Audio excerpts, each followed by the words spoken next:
Well, good evening, tubers.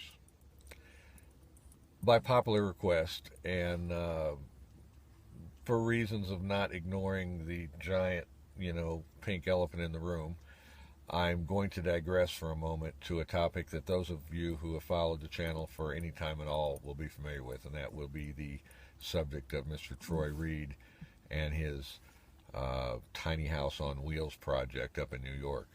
Uh, there are several past video uh, rants, I guess, that I've made in the past. Um, Perhaps most famous was the bride grifting video.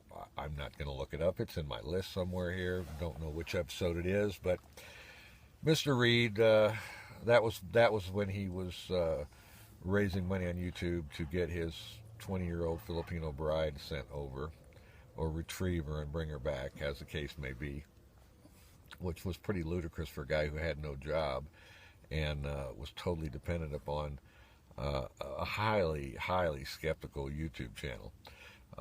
But, the only reason I ever got involved in watching this guy was because back when my wife was still alive and we were in Germany, we were considering building a tiny house and moving our business to Prague to get away from her evil mother.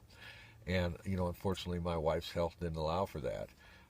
But at the time I was doing the research, the tiny house on wheels and Mr. Troy Reid popped up, and of course it probably didn't take me a few weeks. I used to do a lot of interesting comments on his channel, kind of tongue-in-cheek satire with advice, which he didn't take kindly at some point. And myself, along with a lot of other people who tried to offer competent advice, were banned, blocked, and blacklisted by Mr. Reid. And so this led to the creation of a forum by people who were feeling much more aggrieved than I was. The do-it-yourself-world.sucks. Folks who had actually given this guy money and perhaps, were way more deeply invested. But a lot of them were just like me, who just saw that this guy was taking advantage of people and, asking for money for one thing and then doing something else with it, or asking for money that it really didn't matter. The point was that the guy refused to work. He refused to get a job, and he's lost the property that he's been living on for the last several years, some kind of a sketchy land contract, and he missed a payment or two, and boom, it's gone. So he's being forced to move back in with his parents in Michigan. Hey, Bandit, we'll go outside in a minute. B-Dog's down here. We're hanging out this evening. I think I have enough bandwidth to pop this video. I'll take him. Come here. Get up here. Come here. You want to be a star? Come here. I might have to take him out and pick this thing up in a minute. But anyway, I'm off tomorrow. I got a little time to do this video, and I did want to address the issue.